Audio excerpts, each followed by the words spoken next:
Welcome to PW Legal World's Saturday Solution segment where we speak with experts on hot legal topics and latest legal developments. And today we will be taking an overview of the Draft Mediation Bill 2021. To know more and to make this discussion fruitful, we are joined by Ms. Iram Majid, Director, Indian Institute of Arbitration and Mediation. Iram is an IMI certified and IIAM accredited mediator and member chartered institute of Arbitrators London, UK, based in New Delhi, India.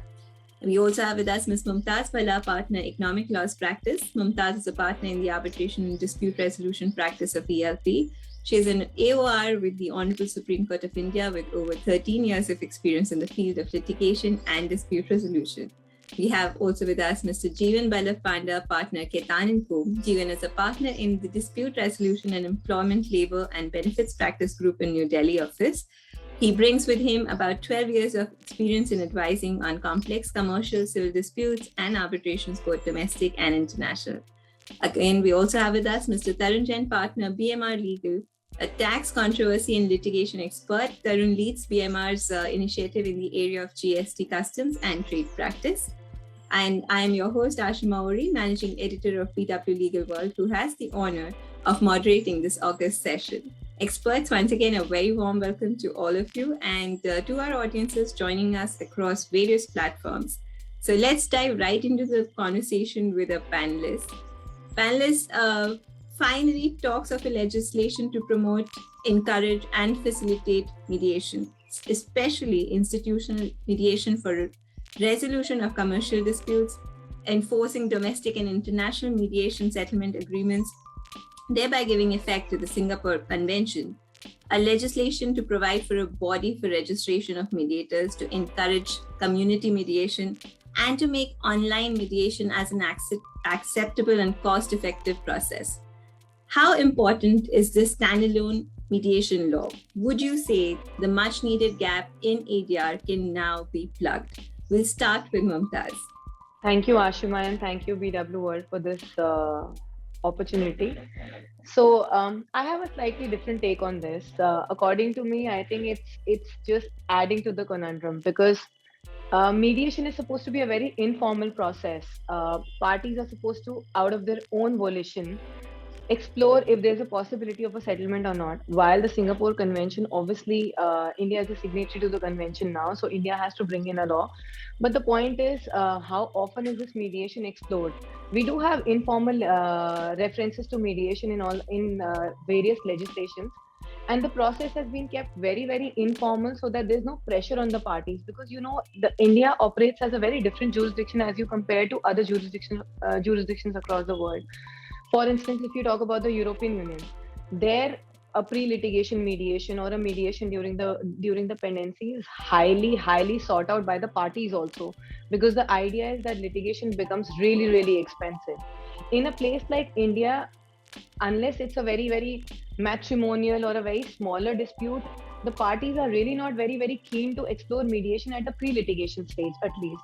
So if bringing in a formal legislation which mandates a pre-litigation mediation, I don't know if it's a welcome step or not, because A, it adds to the cost. It's not going to be an inexpensive process, even if it's an ad hoc mediation and not an institutional mediation. B, it does not give a party a chance to directly approach the court and build the kind of pressure it intends to build. Litigation in Indian arena works very, very different from how it works abroad. So I don't know if it's a step forward or it's complicating matters further, because while online mediation is encouraged and recommended under the new bill, what is the jurisdiction of an online mediation? Is it going to advert to the older law about where the parties, the part of cause of action arises? It's going to add to the issues. Plus, then parties have to approach the High Court for enforceability. So I don't know, for a process which is so onerous in nature, if codifying something so onerous is a good idea or not. But even the Arbitration Act, we wanted to institutionalize it. It's still going through that process of being formally institutionalized. The gradings are to be done. The sections have not been notified from 2019 till now. So I don't know if the idea, if it's the right stage, and if the idea to bring mediation law at par with the arbitration law is a good idea, because arbitration is serious business. it's adjudication. Mediation is not. Mediation is very, very onerous. So to codify and give such a serious color to something which is so informal, whether it's suited to Indian jurisdiction or not has to be seen. According to me, I think it will just add to the confusion. Thanks, Mumtaz. Tarun, coming to you now, would you, share your thoughts and also your thoughts on Mumtaz's comments? Sure. Thanks, Ashina. And indeed, some passionate thoughts from Mumtaz. Let me react to it in a couple of ways. So far, I have not come across a single judge, a single lawyer, or a single jurist who does not emphasize upon ADR, the alternate form of dispute resolution. Now, as far as India is concerned, let's be practical. ADR today, in all context and every scenario, only means arbitration. Yes, we have other forms of ADR. And I think this is where mediation is sought to be brought in. The manner in which this particular bill has been introduced, no doubt it takes a cue from the Singapore Convention. But the idea, according to me, is to address the larger anomaly in the Indian judicial system, which is declogging the courts from the heavy dockets which they have. Now, I agree with Mumtaz that yes, there would be some issues as far as, there may be an overlap, there may be issue between jurisdiction, maybe it may even add to the confusion and the cost, no doubt. But then if we can get over the teething troubles as far as the implementation of this law is concerned, I think what will matter here is that if we can successfully replicate the Lok Adalat system into the mediation law, I think this law can do wonders. I am skeptical about writing of this law immediately at this stage because according to me, there is a lot of potential. And where does the potential lie? The potential lies in the fact that till yesterday, as I'm assuming this law has been passed, till yesterday, it was a discretion of the civil court under the CPC to find out if there is any scope for mediation or conciliation. But tomorrow it will become a mandatory requirement for the court to explore this process. Now we should understand that in India, the way litigation system works is that, most of the times it is tick the box concept. Have we done this? Have we done this?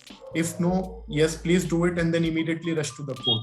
The same thing even applies in arbitration. Even though it is supposed to be a standalone law, the kind of involvement and invocation of the judicial remedies which we have, both from the litigations and also from the lawyers, I think, it's a mixed system, so as to say. So if we try to evaluate the same thing in mediation, yes, I agree with Mumtaz, it might be an issue. But according to me, the idea is slightly different. The reason and the objective of this law, and which is also written in so many words in the statement of object and reason, is to see to it that as many disputes which can be saved from going to the court, let's do that and let's achieve that tranquility in the judicial system. I think that's the larger objective. And I think that can be the opening context for the bill as well. Thank you, Tarun. Thank you so much. Jeevan, over to you. Thank you, Ashima. Thanks, Mumtaz, and thanks, Tarun, for sharing your views. Indeed, very interesting perspectives. I would like to comment first about generally about ADR. Like we have all seen what the post-pandemic era has put us all through, and particularly as litigation practitioners, the importance of ADR has been like never before.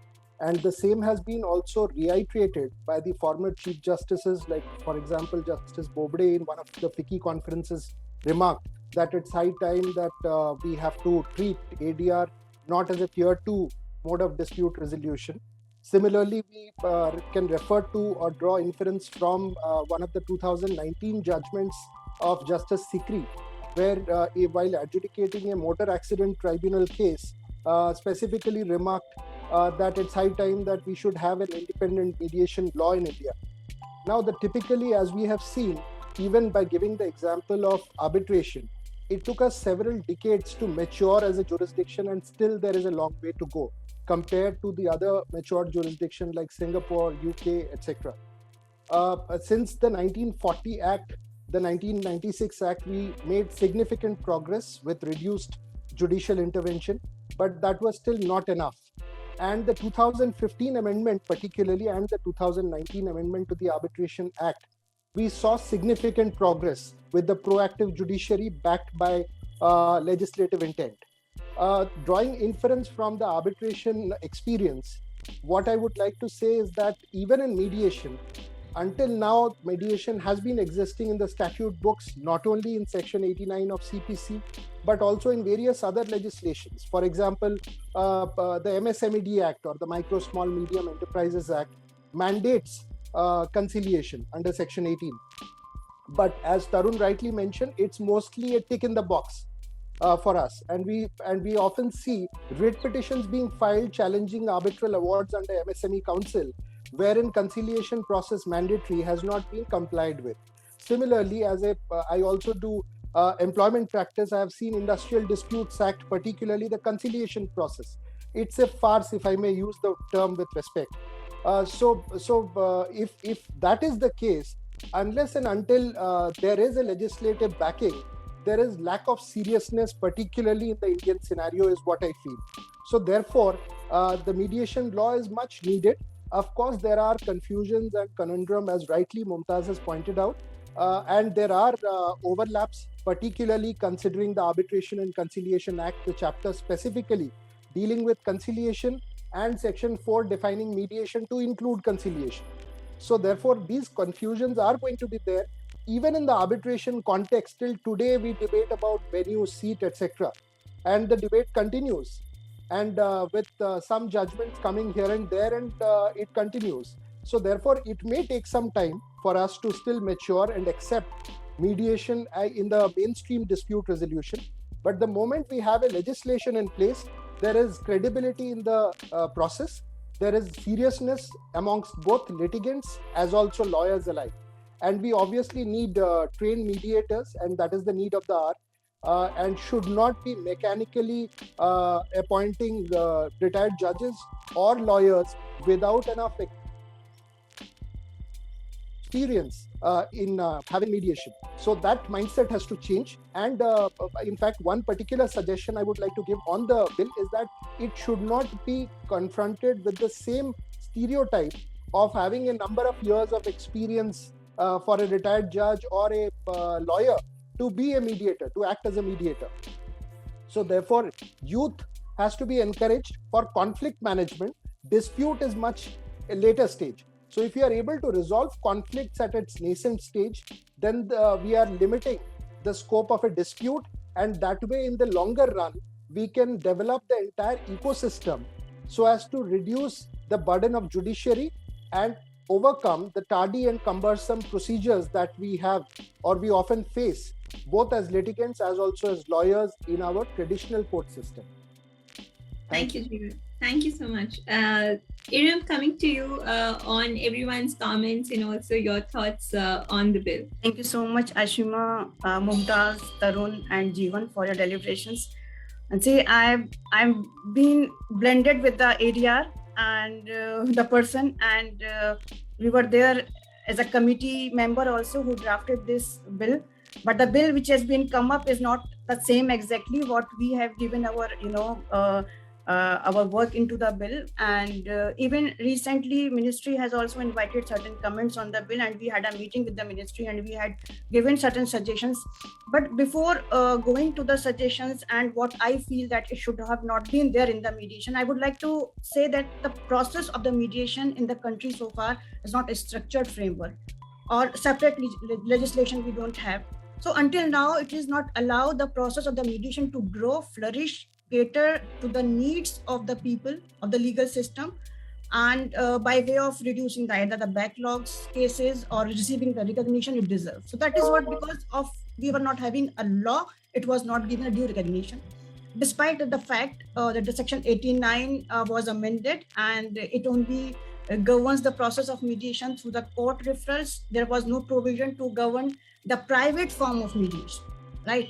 And if we need to give more glamour to the mediation, then we need to have a law. And furthermore, the mediation and the MCPC committee, they were also that was in place, but there has no legal sanction or the authority from the government of India. And due to the absence of such legislation and the lack of standard guidelines to follow, the mediators used to face numerous challenges in conducting, the process effectively. And what at times resulted, the process used to fail. And in the absence of such legislation, there was no standard criteria for the training and assessing a person to be a mediator. No specific institute, conferred with the authority to train the mediators and regulate their appointments. And as a result, with the person like with insufficient training skills they used to be a mediator, right? And again, that was also the abuse of the process. And apart from this, there was no such structured mechanism in the place for the drafting, enforcing, and executing of the mediation settlement agreement in order to ensure the its proper implementation. As a result, now we are having the special legislation now, and it was an need of an hour to regulate the process of the mediation and related aspects as well. So now that the government has done so, provided a draft of the bill, it is to be applauded as a significant step forward in the development and the growth of the mediation.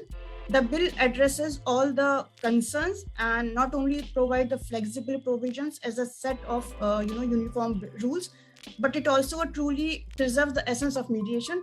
Indeed, a great step by the government. It's very much appreciated. But I believe that in order to ensure that the law is effectively implemented and adequately serve its objective, there should not be no loopholes and no anomalies left.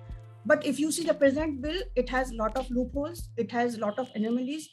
And since it is a party-driven process, the entire mediation, it should have been user-friendly, and it should be for the people only.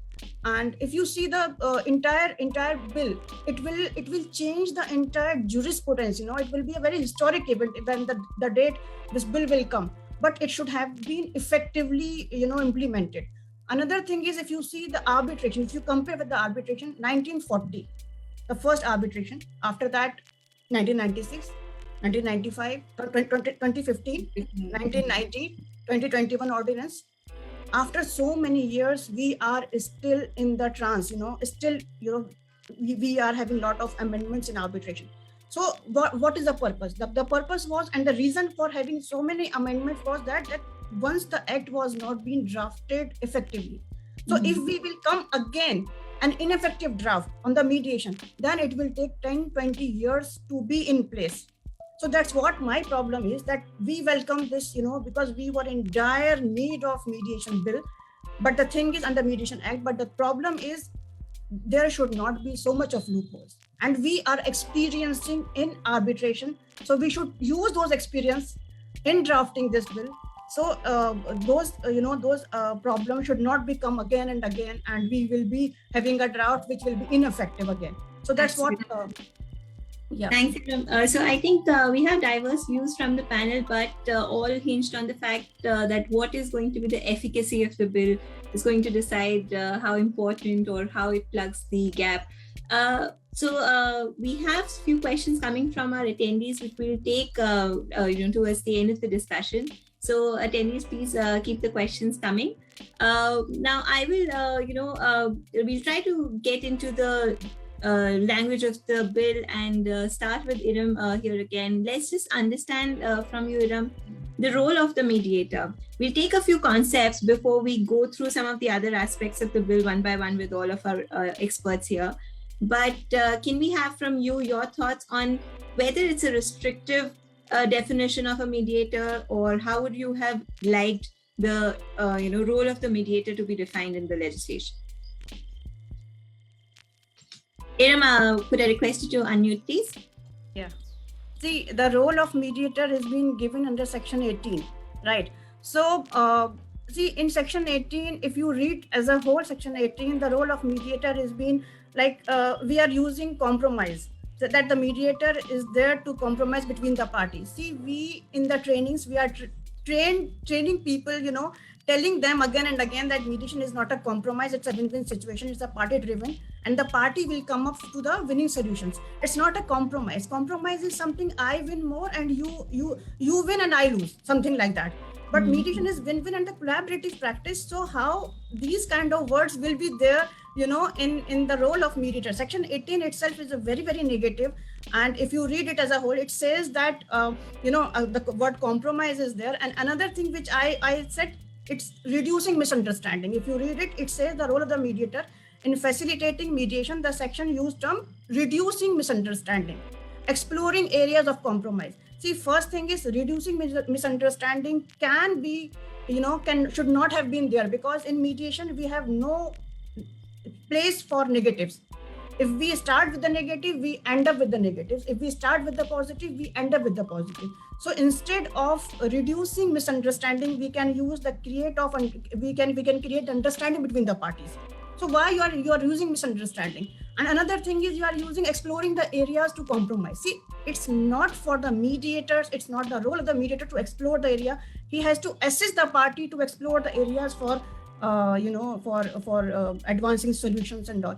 So these are something which I feel should have not been there, and so these words should have been changed. And this is what we have given to the ministry also, that these are the negative connotations itself in the role of mediator than what you talk about the entire draft. So these kind of words should have not been there.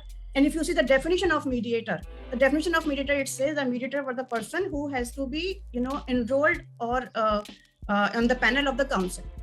And again, if you go further in the act, it says that the party themselves can go for any person, and they can appoint any person as a mediator. So now there is a contradiction. So itself in the entire bill, there are a lot of contradictions, and we will be discussing it more. So as far as for the role of our mediator, see, there are a lot of negatives there. Thanks, Iram, for pointing that out. I think there's another confusion created by conciliation and mediation as a concept. So, Mumtaz, coming to you to clear the air on how the lines have been blurred and whether you agree that should have been done or not. So honestly, I don't know how much, if this bill is passed and an act is formed, this also amends the Arbitration and Conciliation Act. And the way it amends the act is, it'll say that part 3 of the Arbitration Act, wherever the word conciliation is used, is going to be referred to a mediation under the Mediation Bill 2021. So usually these terms are used interchangeably, but they're not interchangeable. Mediation is very, very facilitatory. So it's a facilitation, like Iram said, that you facilitate parties and you try and clear their doubts to come up to a conclusion and to decide if you can settle a dispute or not.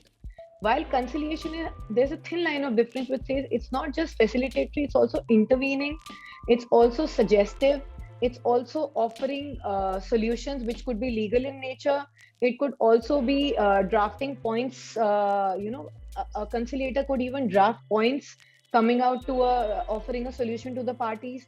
So the role of a conciliator is much larger as compared to a mediator, because the idea of a mediation is to leave to the parties, is just to get them to a table and remove all their doubts and confusions, put their egos aside and tell them that, okay, this is possible, just see how you go about this. While a conciliator will go beyond this, and he would eventually say that this is what is also possible in the legal framework, issue 1, 2, 3, 4, see if you can agree to it. Now, with this bill, the way it seeks to amend the Arbitration and Conciliation Act, Part 3, it's just brought in mediation in the Arbitration Act. While I also feel like Tarun and Jeevan and Iram said that mediation is the need of the hour to reduce the burden on the courts. The point is that, would you structurize it and formalize it so much when it's supposed to be something very informal and onerous?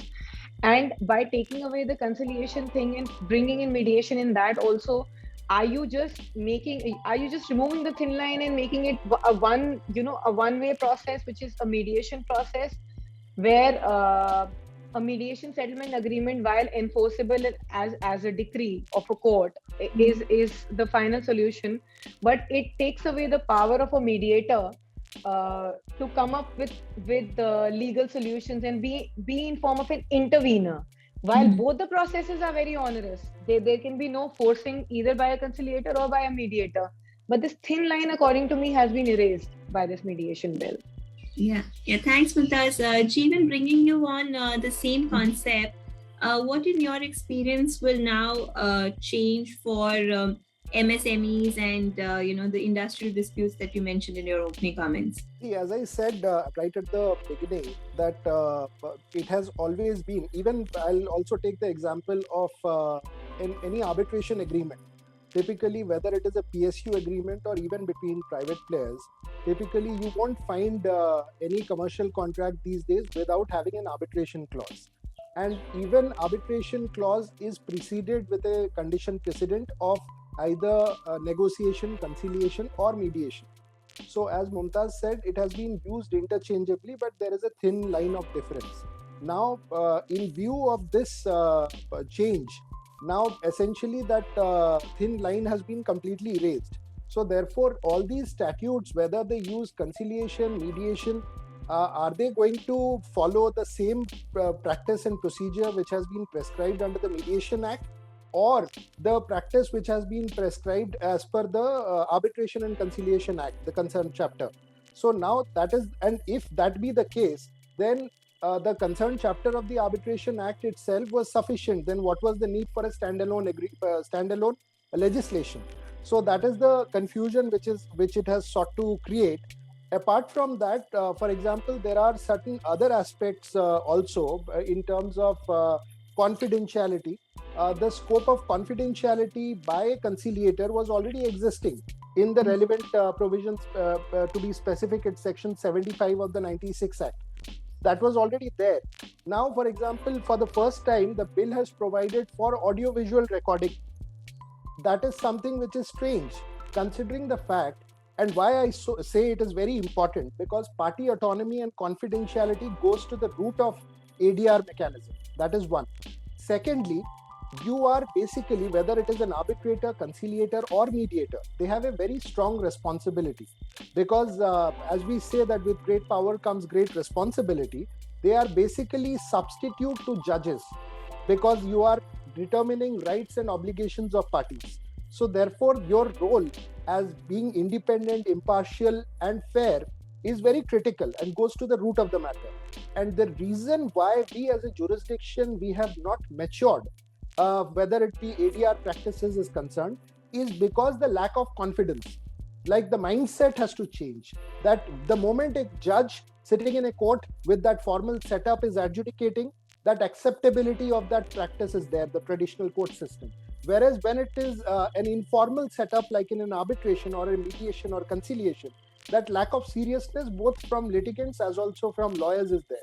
So that lack of seriousness comes because you don't give that much of importance to the role of a mediator or a conciliator or an arbitrator.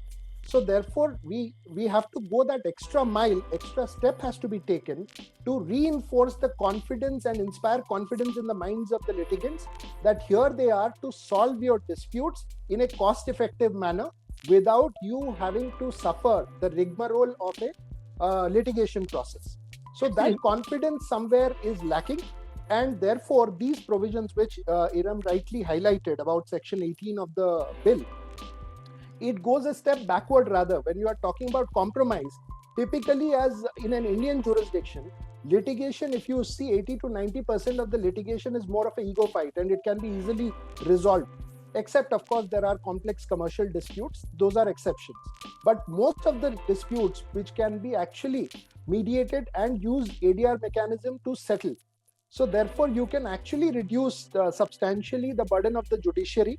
Had you taken the approach of conciliating between the parties, or rather a problem-solving approach, rather than using terms which actually confuses the litigant more, and they question the authority of a mediator and whether actually I'll be compromising, and it actually hits at their ego, if I may use the word. So therefore, since it is voluntary, party autonomy, confidentiality, extra importance needs to be given in the legislation so that these terms are actually, these expressions are actually carefully worded and it is taken care of. So bottom line, you would still want conciliation and mediation to remain two different non-confused concepts in the legislation. Shimas, to be fair, it is too early to comment on that. Maybe we'll have to assess, but of course it has created some confusion. And in fact, while preparing for this webinar also, it occurred to me that now what, like whether Arbitration and Conciliation Act, that particular chapter becomes redundant, or how do I read the respective chapter with that of the Mediation Act once it is once it comes into force. So that is something that is likely to take some time possibly, and some clarification is much needed there. Sure, the bill is still open to consultation, so we see what eventually comes of the act. But Tarun, coming to you, so far in the schedule, 2 of the bill, tax disputes have been, kept out of the purview of mediation. What are your thoughts on this, and is this in line with the international best practices? Yeah, great question, Ashima, because that actually borders around what should be the scope of mediation, and to what extent can actually mediator ensure that there is an outcome which is acceptable to the parties and also is within the framework of the law. I think the tax related exception is more to do with the second part. But let me give you 2-3 perspectives which might be relevant in order to appreciate this exclusion. The first aspect is that tax traditionally has been considered a sovereign subject, and it is determined and applied strictly in terms of the legal provisions.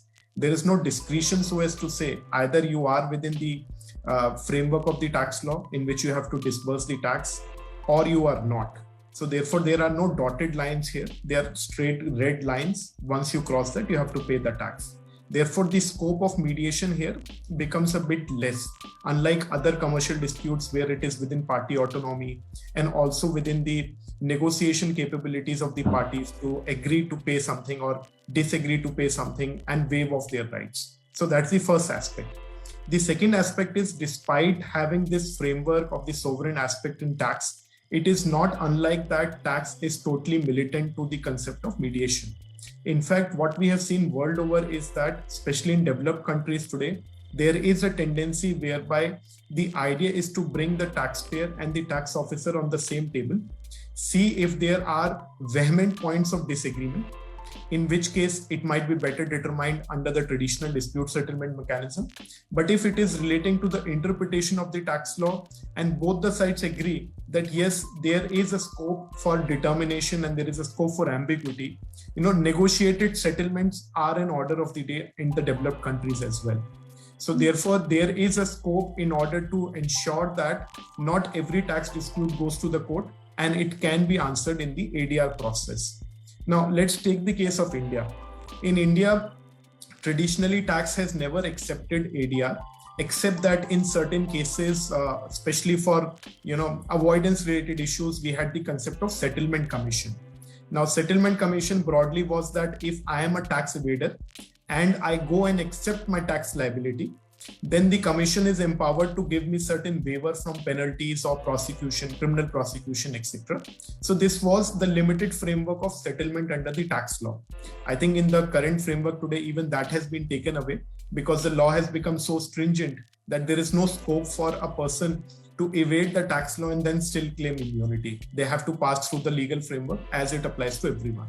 But then besides that, there is a development which is a ray of hope as far as ADR and tax laws are concerned. And there is a reason why I'm pointing this out, because perhaps tomorrow there may be a mediation in tax law as well. So what has introduced this particular budget, as in April 2021, is the Committee of Disputes. Now, Committee of Disputes essentially is a committee of senior tax officers who are empowered to address small disputes up to 50 lakhs.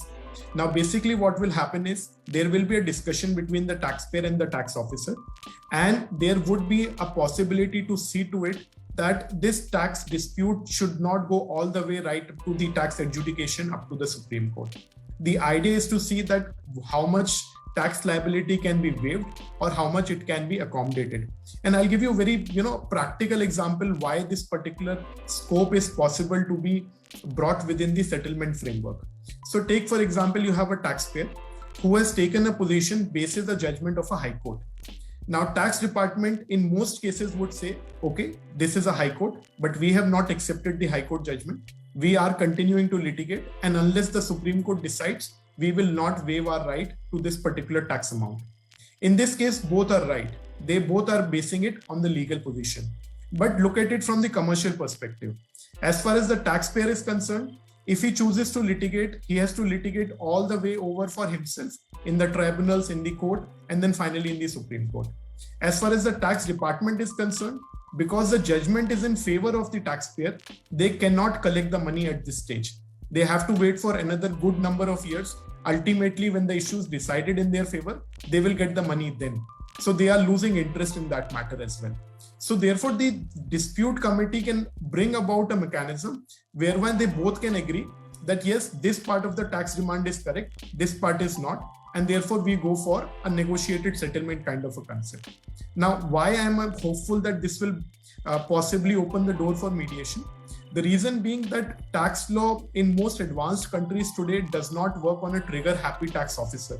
Unfortunately, India's experience has been that. It is very much possible that with the kind of simplicity and certainty principle which we are looking for in tax law, we will have a mechanism whereby there is a scope wherein the taxpayer can get a kind of a mediated outcome with the tax officer. We have experimented with concepts like ombudsman, etc., which have not succeeded, but perhaps there is hope, and I'm hopeful that this exclusion is only a temporary exclusion. In the long term, it may actually be subsumed. Thank you, Tarun. Thank you so much for shining light on that.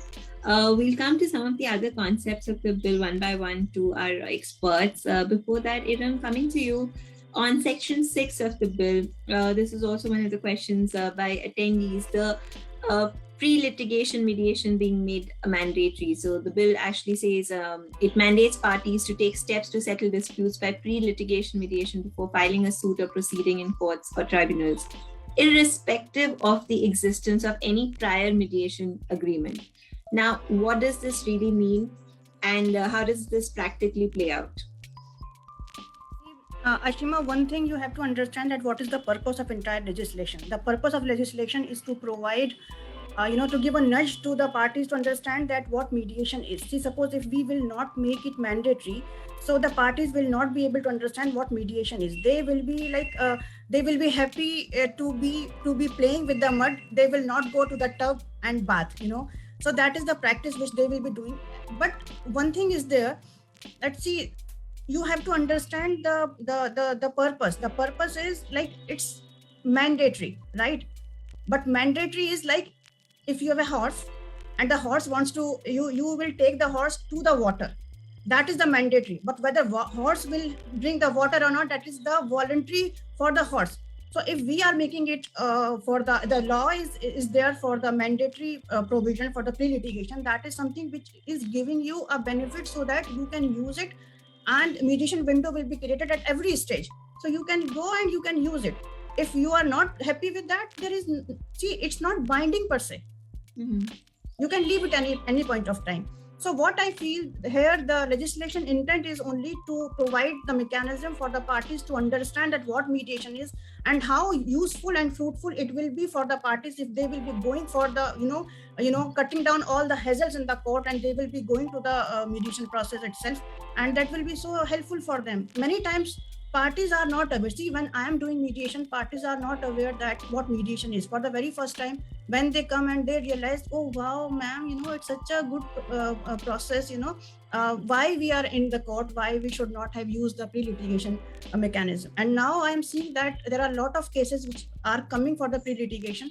So I think that is the only intent. It's like a horse. If you, the legislation will bring you till the mediation, but it's up to you whether you want to be there or not. Thanks, Iram. Quite a nice analogy that helps us understand this better. Mumtaz, coming to you on the interim reliefs aspect. So even when the mandatory mediation is on, the parties in dispute can approach the courts for interim relief. So now, how does that work in this scenario? So I feel this bill brings in everything of the Arbitration Act. It brings in the monster of public policy, which is still being debated after 70 years of independence. So another important thing that it brings is interim relief. The reason behind this seems to be that the mediation process is 90 plus 90. So it's an elongated process. And what if a party needs an interim relief during such period? So they've just put in a simple provision under Section 8 saying that you can approach the court. Now, what happens then? What eventually are you trying to achieve? We do have interim measures protection irrespective of the mediation provision under various laws, whether it's a specific relief act, whether it's the Arbitration Act, or whether it's the CPC, whatever CPC with specific relief. Now, the problem here is what happens then? You file for an interim relief, you get an interim relief, the other side challenges it, you again go through a round of litigation. So it's putting in another round of litigation before your litigation has actually begun. So, like, while it's good to have a mediation structure in place, because I'm sure Iram will agree with me that mediations have been going on for decades now, and parties that have reached amicable settlements, at least in India. While I can understand that we need a broader structure for international mediations for the recognition of the mediation agreements and things like that, the domestic mediations have been going on very smoothly since ages. Parties come up because it takes the form of a consent order in one manner, and it's enforceable in the court where the proceeding is pending. This bill basically brings you a step ahead before going to court, or whether it like Iram said, it mandates that you bring the horse to the water. But the point here is, while before going towards the water, what if the horse detours and goes to court for another thing, and it opens up a Pandora of proceedings? Then what happens? It's the provision just says you can file for interim relief. Then what law operates? What is the appeal mechanism? Where do you go? What happens? Are you going to advert to your contractual provisions? Are you going to advert to your statutory provisions? If those provisions are already there, then why do you need the Section 9? Are you enabling them to do something what they can already do under their own substantive laws? The answer is yes. So I don't really see what this is aiming to solve. Yes, there could be genuine cases where parties do have either a small gap to bridge, or maybe a ego litigation where you can get them on the table, where they feel that, okay, while we can mutually discuss this, I need to go to court to get this settled. But India is a very pro-litigation country. I don't see an interim relief granted by a court just being accepted by people, and people are going to go back and say, oh, let's now sit and discuss and mediate. So I think the very fact of an interim relief at this stage will totally derail the mediation. That's my view, personally. Thanks, Mumtaz. I would like to add here, Ashima, if you permit me. Sure, See, what I feel, the Section 8, which talks about the interim relief, see, that I feel that it should have been there, because many times it has, there's parties are in genuine, requirement of having interim measures. So that should have been there. But if you read the Section 8(2), which says that Section 8(1) is the provision for the interim measures to be obtained from the court either before the commencement or during the continuation of the mediation. The discretion of the court or the tribunal, to refer the parties back to the mediation as such. Section 8(2) should have not been there. What they say is that the parties have approached for the only interim, measures, and the mediation should continue. Therefore, the word "if deem appropriate," what do you mean by deem appropriate? Because the mediation is already in continuation, and you are added the word "if deem appropriate." See, this word should have not been there. And another thing is that there is no appeal mechanism. So far, if you see the entire bill, there is no appeal mechanism is there. If suppose the interim order will be passed, there is no appeal against that. Absolutely. The party has, So on that also, we have mentioned that if suppose the interim measures, the party will go to the court and the court has passed something and the aggrieved party wants to appeal for that, against that there is no provision so far. Absolutely, Iram. So thank you so much. And now, getting in Jeevan on this. Jeevan, we've heard Mumtaz and Iram on this. Similarities between this bill and the international commercial arbitration. Also the mention of public policy. Now, what are your views on this, and how differently would you have wanted the bill to look? Sure, Ashima. Before going into this, may I just take a minute to address the point on interim relief, if I may share my thoughts on that? Yeah, sure. So I tend to agree with Mumtaz on this, that there are enough and more legislation which already provide for exception to the mandatory pre-litigation mediation. For example, we already have the Section 12A for the Commercial Courts Act, which provides for a bypass in the sense that you can always approach for interim relief. If you have a specific provision, and that in fact I would like to correlate this with the question which you just now put forth, the stark similarity with the Arbitration Act, as also with the usage of interchangeably using or adopting the arbitration processes like public policy, etc. So it is something similar. So Section 9 of the Arbitration Act is contrastingly similar to that of Section 8 of the mediation bill. The moment you have such a provision, and you then say that after grant or rejection of the interim relief, the court will refer parties to undertake mediation. So possibly, in my view, that could possibly not be the right stage to refer parties to mediation, because after I have suffered an injunction order by way of an interim measure, my client, if I go and tell to the client that let's do mediation now, he is going to say that you have some serious issues and you are not protecting my interest, and he would better change me as a lawyer. So that is something which would not inspire confidence in the litigants, because you can't be suffering an injunction and then saying that okay, nothing has happened and let's go and mediate. That would provide an unequal bargaining power to the party which is enjoying that injunction, and then possibly the very fundamental aspect of not being a compromise, which Iram rightly mentioned while dealing with Section 18, that gets defeated, because I'm already making a compromise because there is a sword hanging on my head with an injunction suffered by me, and more so in the absence of an appeal provisions. Then it's going to be even more difficult. Then what is my remedy? Either I'm going to file a 226 before the court, and then scope of reduced judicial interference, that's again fundamental to ADR, that gets defeated. So these are fundamental points which possibly, in my view, may not be the right stage. And if a party has to obtain an interim relief, will go either way, because irrespective of the stage. And more so, the very concept of ADR is providing flexibility to the parties. It need not necessarily be right at the threshold, right at the pre-litigation stage. It can be at any stage. And that's the advantage of a civil litigation, that you can settle the dispute at any stage.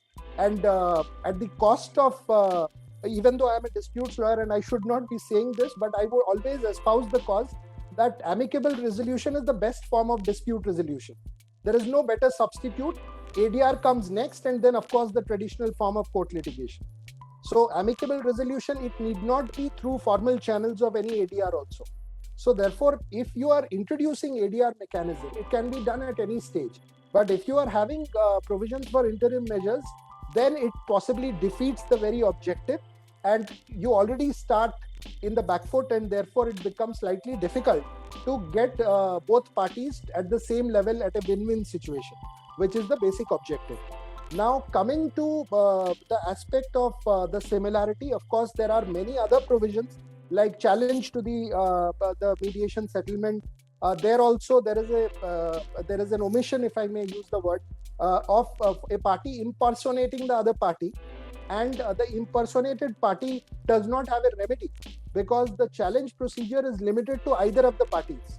So if either of the parties, meaning only the parties who participated in the mediation, so an impersonated party does not actually have a remedy to challenge it.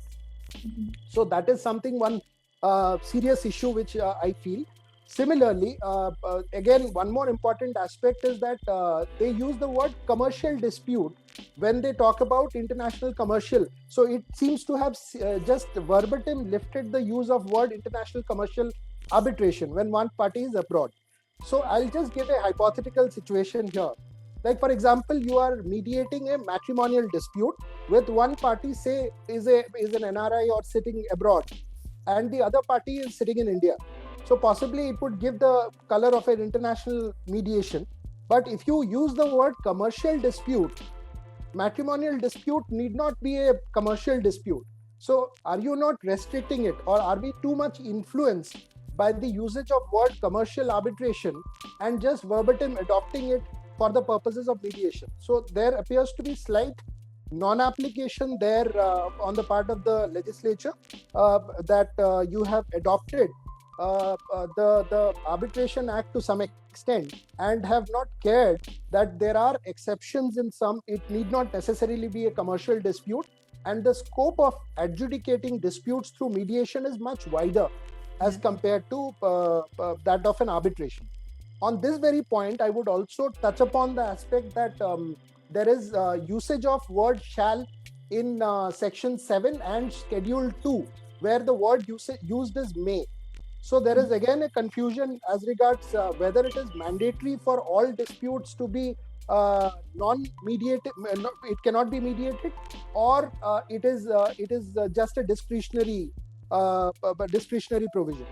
in this context, recently, the Delhi High Court was dealing with one such issue where an intellectual property dispute, typically it's supposed to be a negative right, and it is a right not in personam but in right in rem. So the court was dealing with a situation of disputes under a licensing agreement or an assignment agreement, and the court concluded that insofar as the disputes under the assignment or a licensing agreement would essentially be a contractual dispute which can very well be arbitrated, notwithstanding the Vidyadrolia and Booz Allen judgment line of judgments. So keeping that in mind, there may be some dispute which may prima facie appear to be not covered within the mediation, but at the same time, we should not be very rigid and rather provide flexibility. If at any stage, in fact, there are Supreme Court judgments which say that even criminal matters, it can be referred to mediation.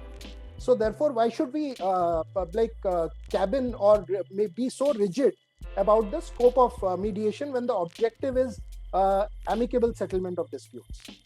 Absolutely. Thank you, Jeevan. Mumtaz, before I bring you in, I'll quickly go over to Tarun on this related aspect, and we'll come back to you. Tarun, we're hearing about Schedule 2 again.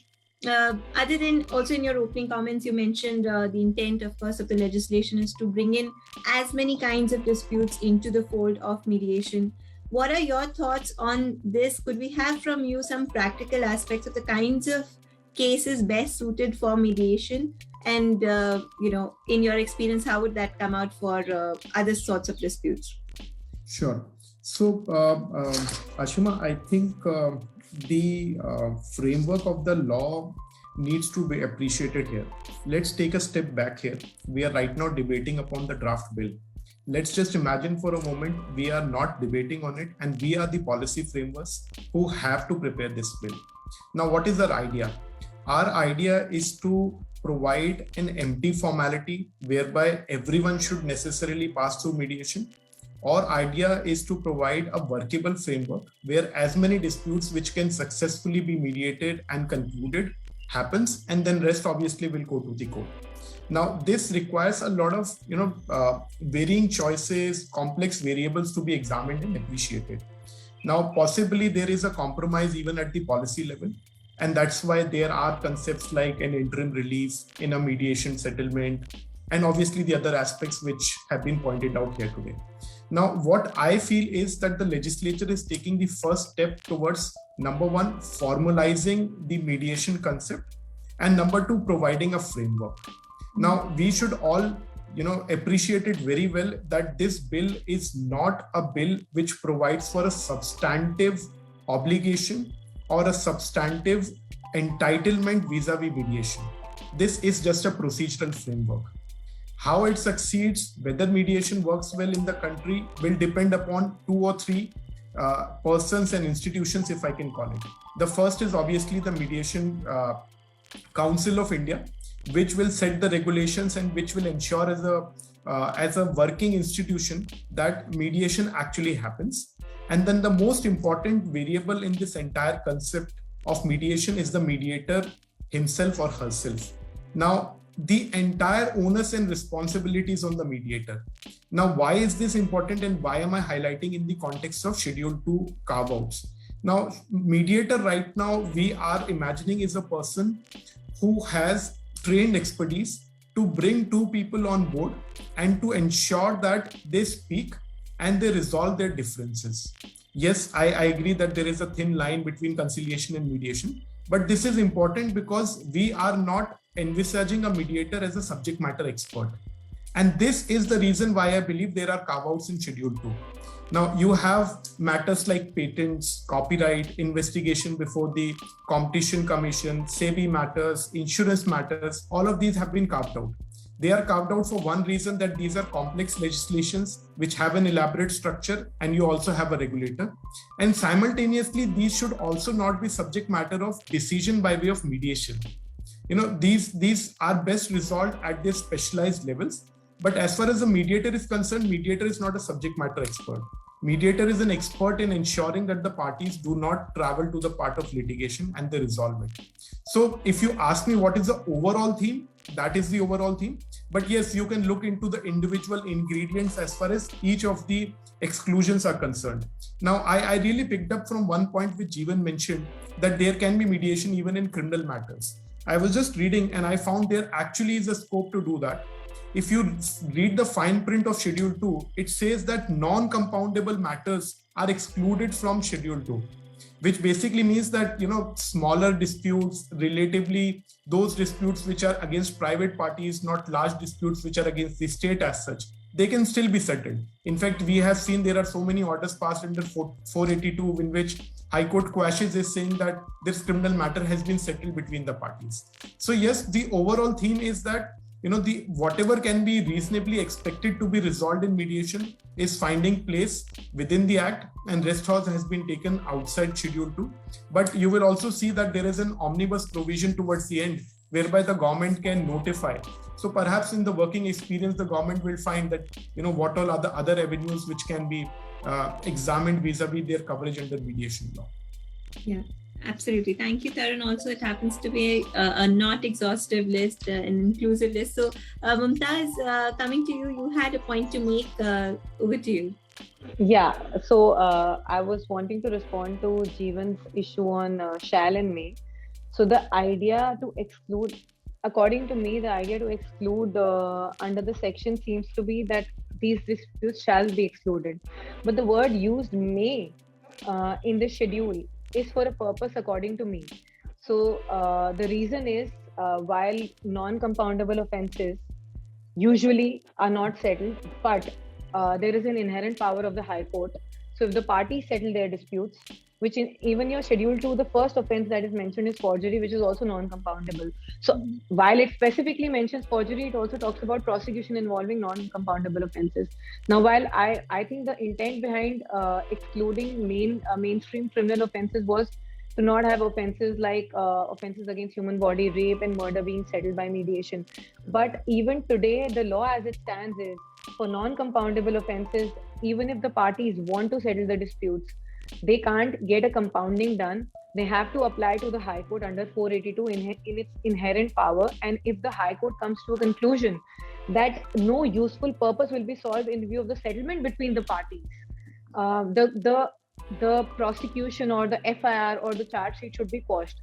So how I give a reading of Schedule 2 is they have given a discretion with the court. So if a court today in a proceeding so desires that while the offense is non-compoundable, it could be referred to mediation because the dispute or the crime or the offense is of a minor nature, or it appears from the conduct of the parties that they are keen on settling the issue. So, for example, for an offense between an employer and employee on a ground of outraging the modesty of a woman, it could be a situation where the court comes to a conclusion that it appears that both the parties want to settle it, not because there was an offense or there was no offense, but the parties have come up to an applicable settlement. At this state, they would refer the matter, the parties would internally come up to a settlement agreement and file for a joint 482 seeking quashing from a court. I think the way Schedule 2 has come in is they're not just ousting the main provision, because if the law mandates that such disputes can be quashed by the court, how do they completely eradicate mediation out of such offences? But also they can't enable it through this bill because there's a specific law and there's a specific power of court that is being dealt with. So the IPC and CRPC will have to be extensively examined. So I feel while they are clearly saying that these kind of offences cannot come in, but they give a qualification, but if the court so desires, this can be referred to mediation. That's my view, because I do practice a lot on the criminal side as well. So I feel that this could perhaps be the objective about it. Thanks, Mumtaz. What a fine live example there. Thanks for sharing. And Iram, coming back to you on some of the concepts that we'll go over and invite your thoughts on community mediation. How is this going to work? So the community mediation is come under the Part 2. So we are dealing in this bill completely, altogether separate for the community mediation. And see, the SDM has been given the charges for creating a panel. So one thing is there. And second thing is, if you see, there will be no one mediator, but there will be the panel of the mediator who will be resolving the dispute pertaining to the community. And we have many disputes which come arising out of the community disputes, and we are dealing with a lot of community mediations.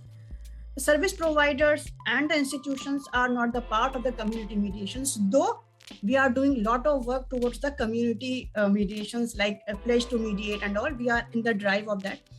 Second thing is what I said, that only community mediation will be dealt with part 2. See, what is the purpose then? If suppose being disputant, why you are stopping me to deal with this with part 1? If I want to if you could understand this via some example, Iram, what sort of a dispute would come under this, and how the legislation takes it forward? See, the community mediation is, suppose something is happening between the neighbors, like or some small disputes which creates disharmony and the peace, and which disruption of the peace and disharmony in the group of people and like that. So what they said, that now those kind of disputes should be dealt with part 2. And for that part 2, they have created a separate panel. And for that, it will be like the person from the RWA will be the mediator. The person from that, the person who is having a good name in the community will be the person who will be the mediator. And they were not being registered with the council. That is not mentioned over there. One female member should be there as a mediator, and then there will be a panel. But what if, being an individual, I feel, and both the parties are also agree, what if I want to take my dispute and want to deal with part 1? Mm-hmm. Right? If suppose part 1 is having, a conduct of mediation, how to mediation will be conducted, and guidelines for that, and role of mediator, and everything is there. So what if I will be wanting a professional people to be dealt with my dispute, and I want to take this part 2 dispute into part 1? But that is not possible, because there is a complete partition between the community mediation and the normal mediation. And I feel that they should have not been there until 90 days. Till the 90 days will not over, they will not allow go to the court. Mm-hmm. So that dispute first has to go with the community people, and those community people will decide it. And they will be deciding within 90 days. And before that, anything will happen, they can't go, to the court. Why? Because in part 1 only you will go to interims things and for the suits and all. But here it will be completely with regard to the part 2. So that's what my problem is. See, for invoking a regular mediation in part 1, what stops me? Why I am being why I should be deprived of group of people who has a dispute which cause disruption of the peace and harmony for invoking regular mediation. That's what my problem is. And if you see, to give the color to this, like the SDM will be maintaining the panel, and the patwaris and all those people will be involved. See, I feel mediation is not only, it's the combination of the process and the subject. So the person should have been, equally trained in the process and the subject. So he should have been a subject expert and the process expert. Mm-hmm. Otherwise, see, you will not be able to, deal with the dispute what the parties are having. So that's what my problem is with the community mediation. And institutional mediation should also be included, to this aspect as well, because they said only DALSA and NALSA will be taking care of that. So that I feel that it's completely, you are taking one segment of the dispute, completely throwing out of the part 1. That's what my problem is. Fair point, Iram. Thank you so much. And Jeevan, bringing you in on this, Iram mentioned institutional mediation and certified mediators, all of those concepts. Let's hear from you how the bill defines all of this. So what is mediation service providers versus ad hoc mediation? What institute and certifications are we talking about? See, again, this is another concept which has been taken from the amendments to the Arbitration and Conciliation Act, where we had Arbitration Council of India, but those provisions have not been brought into force. So therefore, I think Mumtaz mentioned at the beginning that these are things which are there in the statute book, but they have not seen the light of the day. So similarly, if we have such concepts and if we are actually not going to implement, then the very purpose of having those stand defeated. So that is one aspect. Secondly, in terms of while the intent is quite clear that institutionalizing mediation, but we have to take one step at a time. And maybe even as I said right at the beginning, that after several decades, we have not matured as a jurisdiction, even in arbitration, which is the most advanced form of ADR, if I may say, for the Indian context. Even in that case, we are taking baby steps, and we are still only maybe 5% of the arbitration matters are being referred to institutional arbitration. So, and mostly it is ad hoc arbitration. Again, there is the reason why I would like to highlight is the reason of mindset of people, that when a client comes to us as dispute lawyers, the idea that they have, if we are talking about a 3-member arbitral tribunal, the first question is that whom do we nominate as our arbitrator, and whether the arbitrator will bat for us or will support us in the arbitration proceeding. That's not supposed to be the case. That mindset actually has to change. So if we have that mindset, that if we have somebody as our nominee and the nominee is going to support us in the arbitration, then the very concept of arbitration substituting litigation or mainstream court litigation, that we are possibly not appreciating that. So similarly, like if we are talking about mediators, or for that matter, a mediation service provider, when we are talking about institutionalizing, of course, the institutional form of ADR is much more matured in jurisdictions which are developed. But for us to reach to that level, it will take some time. So therefore, possibly we can, and ad hoc form of mediation, court-referred mediation, it has been in practice for several years now. And we have seen the results also, particularly through the court-annexed mediation centers. And the results have been really welcoming. So having said that, while this may continue to be in the statute, but we would need to have a panel of trained mediators. And as Iram was mentioning, that we just can't have any patuari or any subdivisional magistrate without any experience or expertise or training, so to say, to mediate between the parties. Otherwise, it will remain just a tick in the box and will not actually achieve the very objective for which they have been formulated. So while the intent is very correct and very in the right direction to give effect to the Singapore Convention, which India was one of the first signatories, but yes, it will take some time, but we can just take it as a welcome move and appreciate that move and work towards it. And in the opening remarks, I also talked about involving youth for conflict resolution. So dispute would come at a much later stage. So this has worked very well, particularly in the UK jurisdiction. One of my former colleagues, who is also a trained mediator, I learned from her that this was something which worked really well, where educational institutions, they started training youth or the students to act as youth mediators and resolve conflicts within the campus, whether it is a hostel dispute or conflict between two students, etc. So that is how, from the grassroots level, we will have to work hard, and it has to work towards the common goal or the objective, or promoting mediation as our mainstream. We have to basically find it as a way of life. Very true, Jeevan. I think essence of mediation lies in going at the root of the dispute and conflict management. So great idea. And Tarun, coming to you for another concept here on online mediation, how do you see would that help commercial disputes or other disputes? Any reservations there? I think it's got to do more with the familiarity of individuals with how the online process works.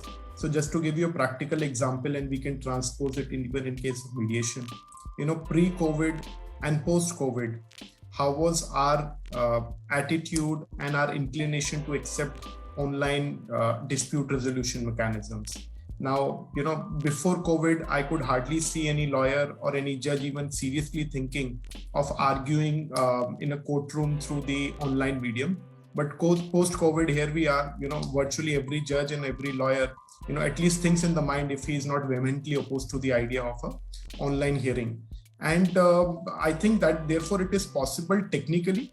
But having said that, we also need to be mindful of the fact that there is an intrinsic difference between a litigation and a mediation. In litigation, you are already on adversarial terms. Therefore, it does not matter how articulate you are or the manner in which you present your submissions to the judge. But mediation is a very personalized experience. A person who is a mediator and also the parties, they need to feel where they stand. They need to evaluate what are the concerns of the other party, and therefore it's more of a personalized setting. Now, if the mediator is a trained mediator and able to bring on board all stakeholders in an online platform, there is nothing like it. But then there is some bit of personal touch which is involved in a mediation proceeding, which might require a physical presence. Because you see, the auras and the personalities, once they are all under the same roof, that the reaction and the ability to understand each other is very different compared to what we are, for example, doing right now in 5 different rooms, and we are all connected through the online medium. So I think if you look at the intrinsic nature, yes, there might be certain deficiency in the online medium, but technically the concept is workable. It will all depend on the ability of the mediator to bring everyone on board. Absolutely. Thanks, Tarun. Also the readiness of the parties to come and meet like this. So, Mumtaz, coming to you, and also will invite other panelists also on this. Challenges and grounds that are mentioned. Public policy, of course, we've already briefly discussed. But what are the complete challenges? And what are the grounds for challenges to a mediation settlement agreement? Like I said, it's just lifted from the Arbitration Act. Jeevan and I would be on the same page on this because we do a lot of arbitration, and issues like fraud, coercion, these issues in an arbitration award are for a different purpose, because an arbitration proceeding is like a judicial proceeding without going to court. So there it makes sense because you go through a round of evidence, you go through a round of arguments, you go through a round of everything, and the challenge to an arbitral award is very, very limited. While when I say limited, it's limited at least on paper, because public policy is a monster that we have created by that legislation. So every proceeding and every award is going to be challenged in court on the ground of violation of public policy because it violates some law in India. So now the point here is, what are we dealing with? Are we dealing with an arbitration? Are we dealing with a proceeding where parties have put in their claims, where parties have where issues have been framed, where detailed evidence has been led, whether it's oral or documentary evidence has been led, where arguments on law as well as on facts are made, arriving out of based on which the tribunal arrives out at an award. Now, it's very different in that case because arbitration is an ADR where the parties agree that, okay, we don't want to go to court. We are giving this person a power equivalent to the power of a court to determine our rights and liabilities. That power is absent here. It's grossly absent here. Like I said, mediation is onerous. So this very fact of a challenge, see, the problem here is even these provisions, according to me, these provisions shouldn't be here because it's not gone through that round where you can allege fraud and all. But why I see they've just lifted it is because when a mediator tries to mediate and the parties come up to a settlement, it's out of their own will. It's out of their own volition. So how I see the Act sees it and how it should be rightly seen is in form of a consent award. That somebody is coming me telling me that, okay, why don't you do this? Why don't you resolve it? Why don't you resolve your disputes? Whether it's a compromise or not, Iram has spoken a lot about it. I would still say that a lot of places there are compromises because the party alters from its position A to a position B to have a more expeditious and a cost-effective solution. So if somebody is coming up to a settlement and executing an agreement, it should take form of a consent order, and it should only be challenged in cases of coercion, fraud, violation of public policy, like if parties are agreeing to do something which is against the law. So I feel that they've come up with it, but they've just lifted it from the Arbitration Act without applying any mind on it, because if we advert to our CPC, it's got a better method to see what are the grounds of challenge of a consent award. This public policy element, because the mediator will know what is the scope of mediation. Now, most of the mediations under the new bill that has been brought in are arising out of a mediation agreement, whether executed before or after it, unless the court refers a party to mediation. So the broad parameters are going to be very restrictive. So I don't see a situation where the issue of public policy will come in. So while fraud, coercion are good grounds to challenge an award, I feel bringing this public policy is not required at this stage because it's in form of a consent negotiation. So why would you want to take a consented negotiation which you enter into out of your own volition? It also says if there's the grounds for challenge also includes grounds like if an obligation is not clearly laid down or it's become imperformable. So these issues are okay.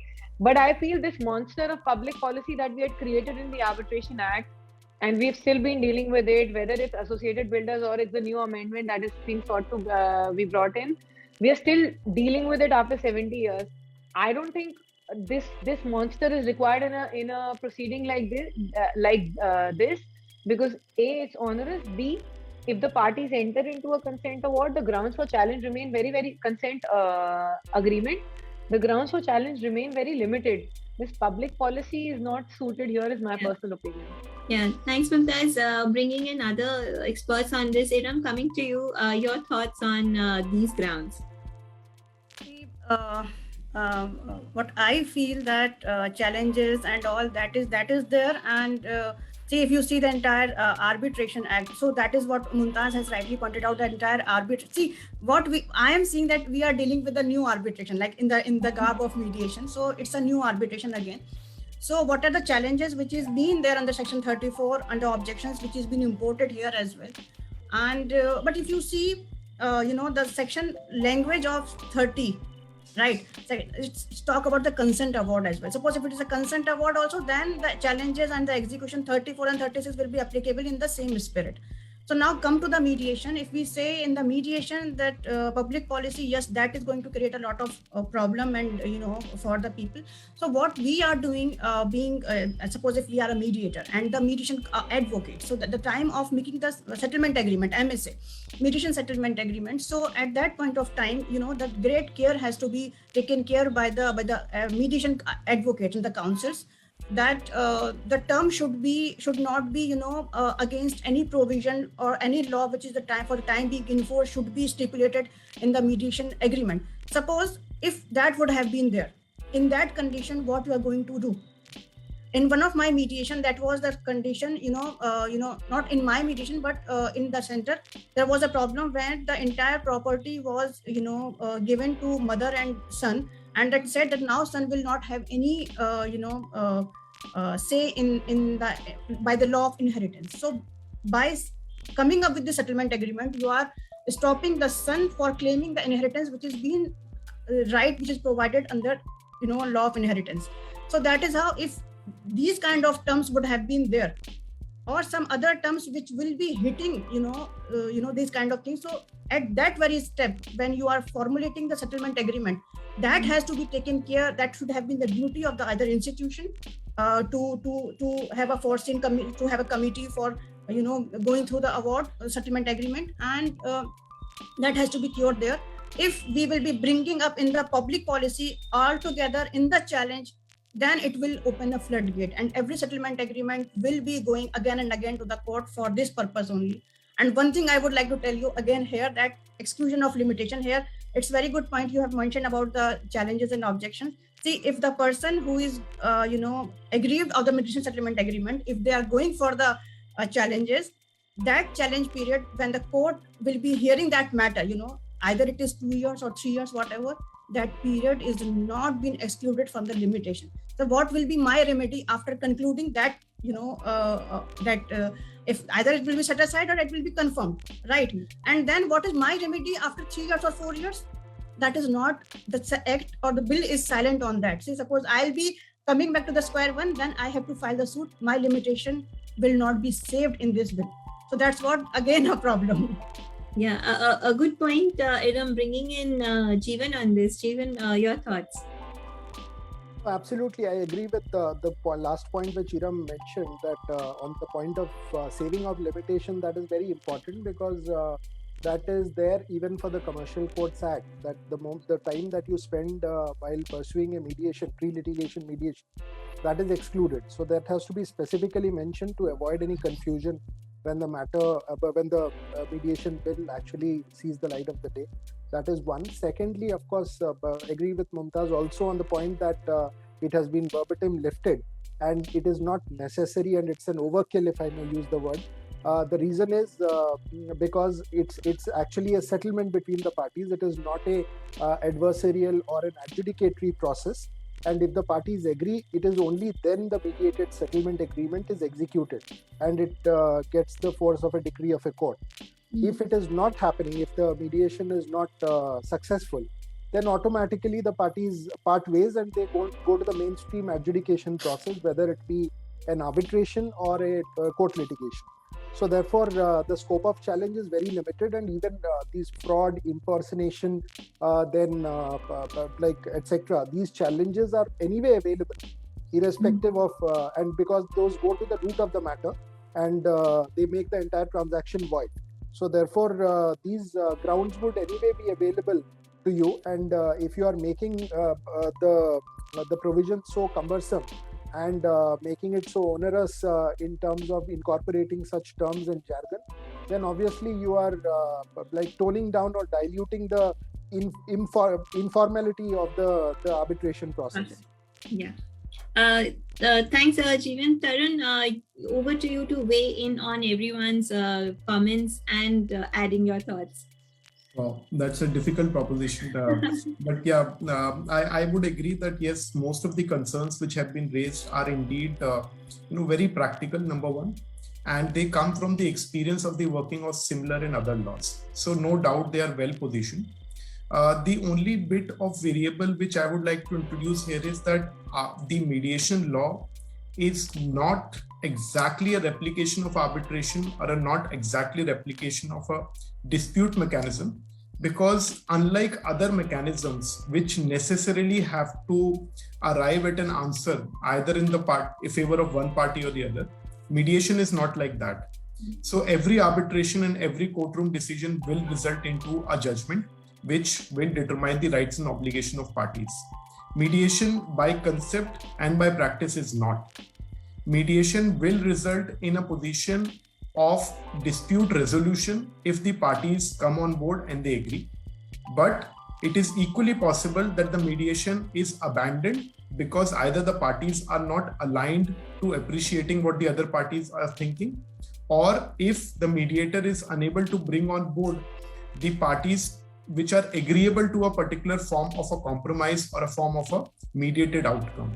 So therefore, we need to, disjunct mediation from arbitration and all dispute resolution mechanisms, because the objective is different and also the outcome is different.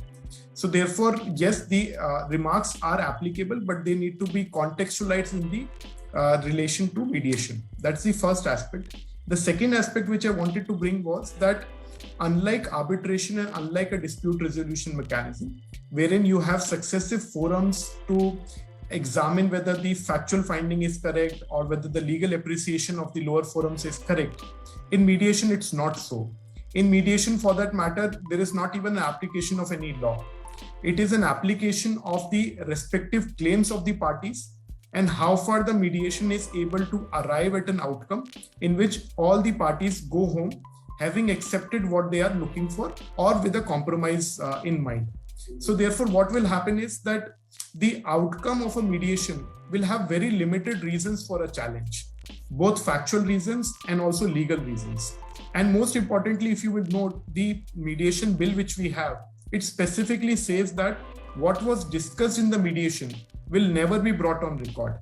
So which basically means that unlike an arbitration and unlike a courtroom decision, which will have reasons and which will have all the parameters of what was argued and how is the award or the decision brought about, that will never be the case in case of mediation.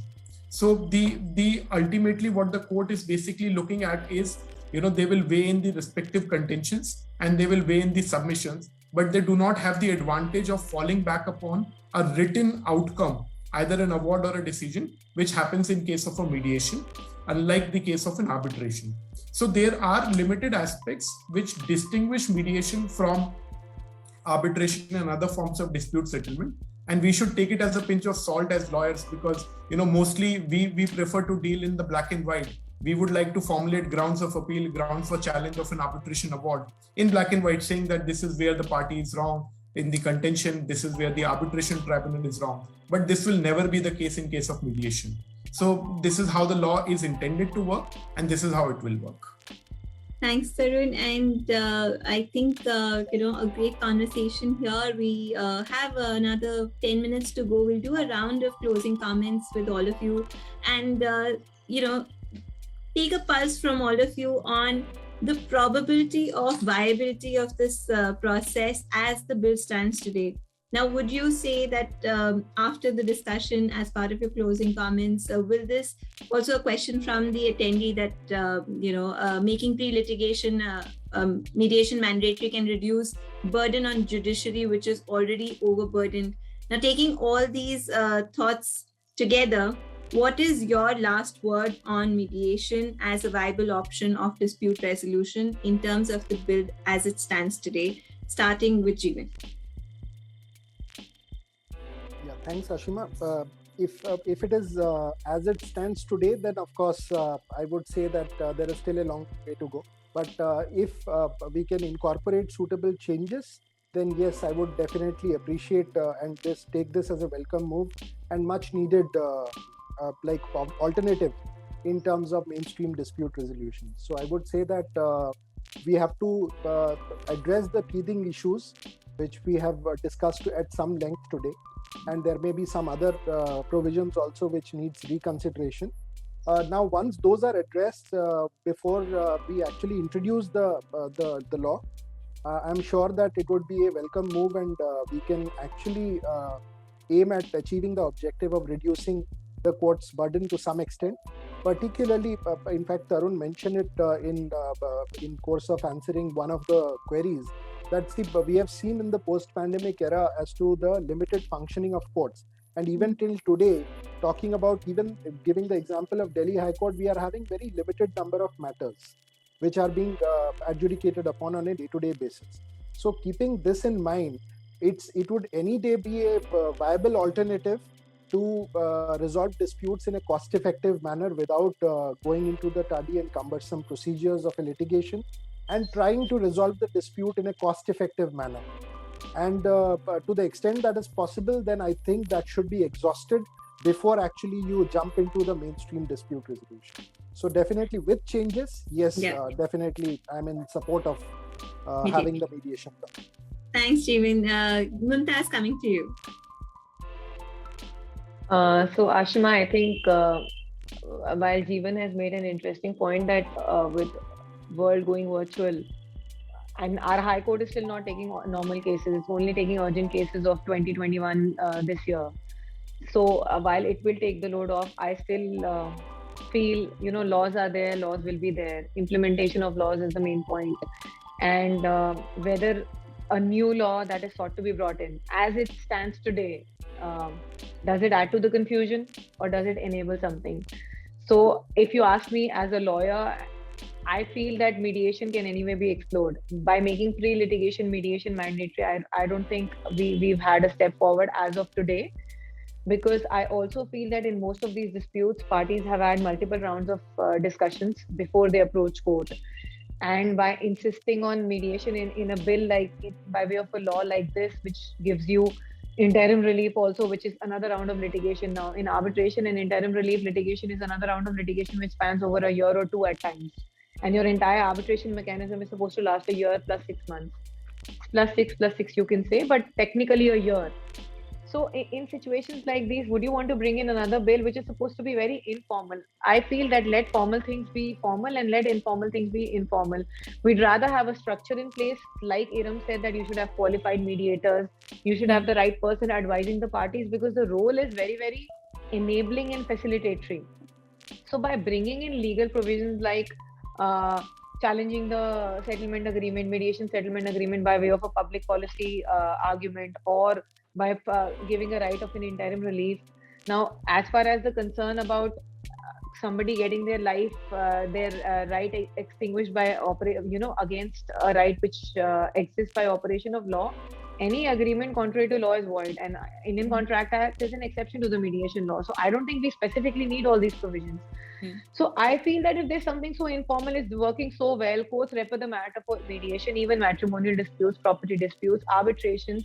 I've had commercial disputes being referred for mediation.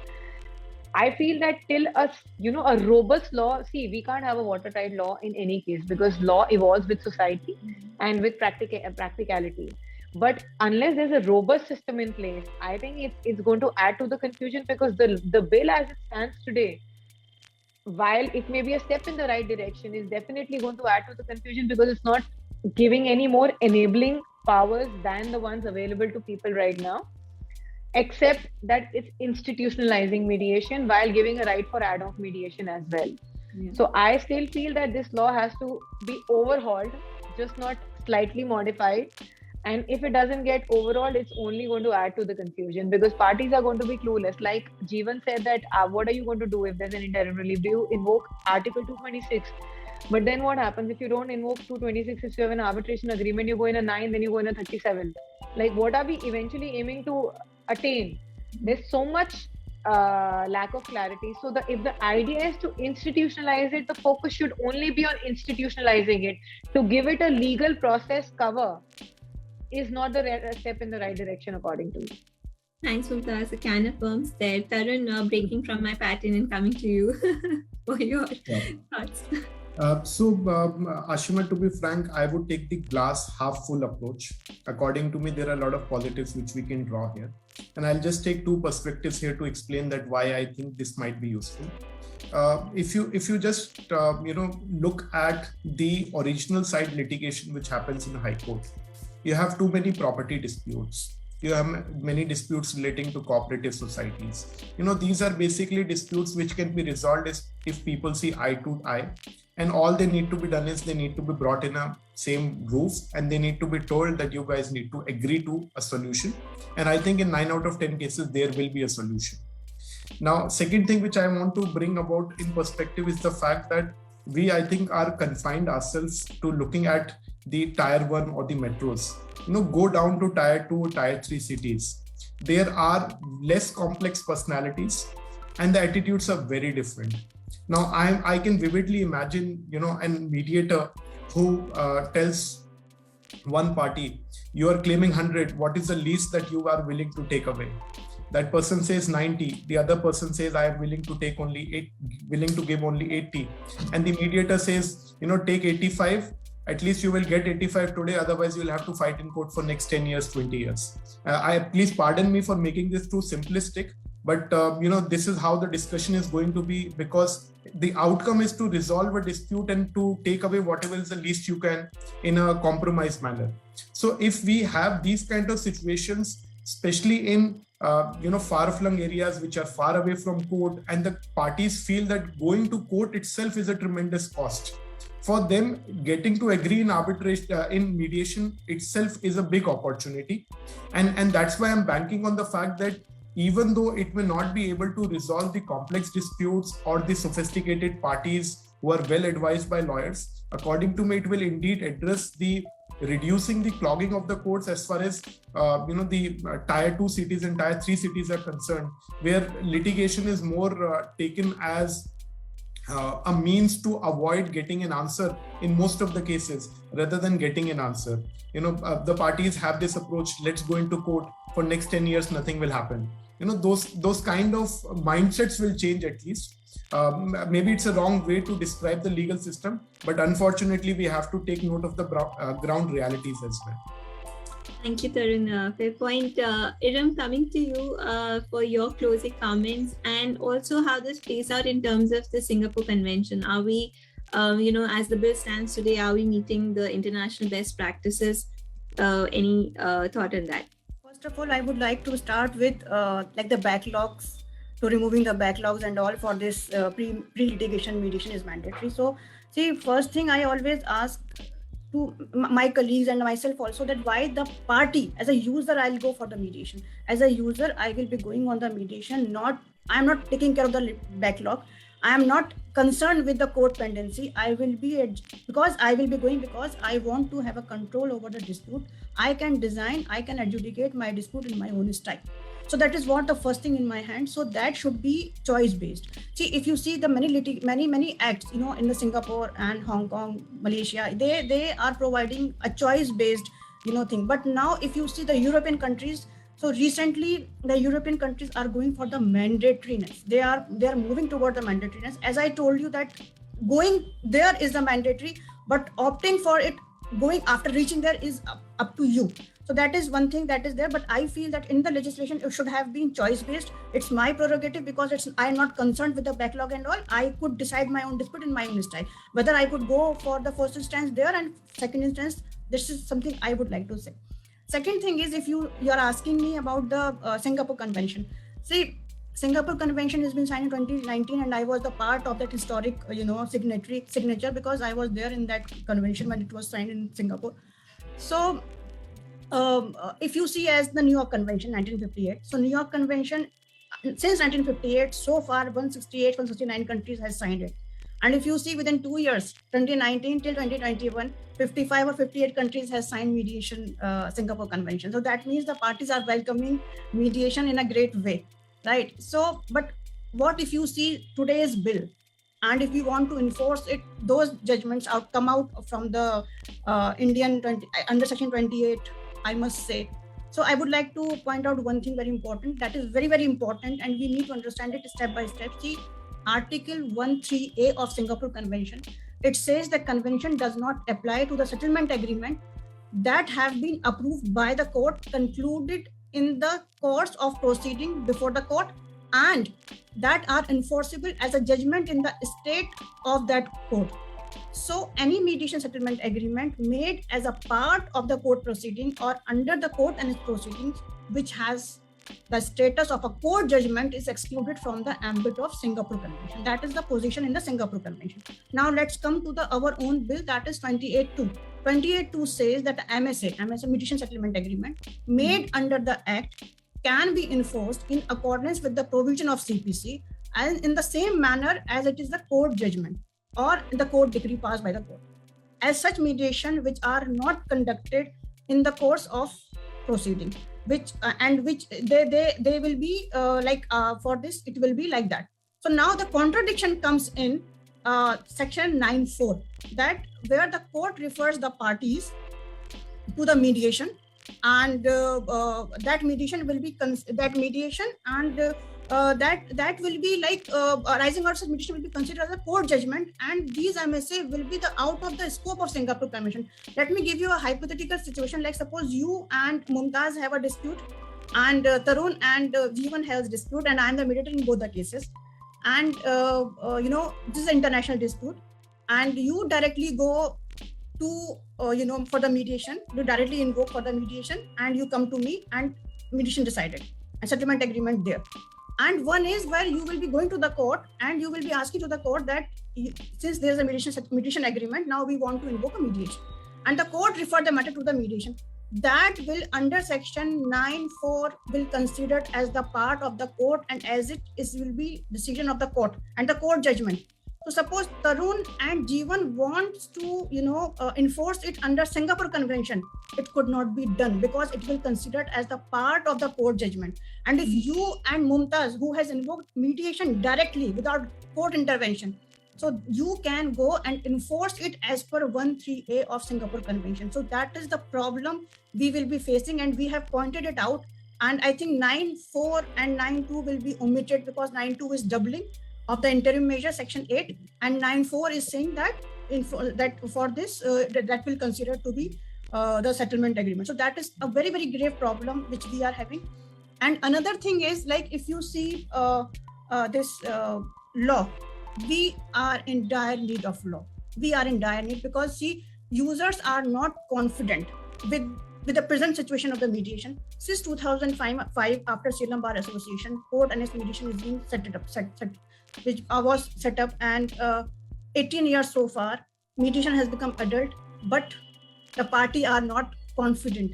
Users are not confident to use mediation as a system, as a part. They are going more towards the arbitration. They are creating, if they want, to settle the dispute, they are creating mediation window during the arbitration, but they are not invoking directly mediation either as a private dispute and all. So if you want that mediation should be there should be law. It has to add a glamour. There should be professionalism to it. Until and unless we were not having the law, the professionalism and glamour will not be there. And moreover, if you see the countries who are developed into ADR process, 97% cases are going for the ADR and the 3% are for the trial. They are having law in place from the years ago. And we are still into the practice. We are still come up with this bill. But what I am suggesting, that bill is required, but not the form which it has been. Like it should have been some, changes, what we are suggesting and how we are making the changes. So that has to be with the changes. It should not have been in this place. Otherwise, it will lose the entire confidence of the party and it will not take us anywhere for another 10, 25 years, that we will keep on amending it again and again. So that is what I feel. Thank you, Iram. Thank you so much. All of our experts and panelists who joined us today, the attendees, thank you for your questions. What a great conversation, mind-opening, and then, so many things to discuss further along. But, we've already spent 1.5 or nearly 2 hours on this. So thank you so much for your time. I hope attendees, you have your answers. If there are any more questions, please write into me at ashima@businessworld.in. We will ensure that we take your queries to our experts. And experts, once again, thank you so much for sharing your Saturday with us. What a lovely conversation today.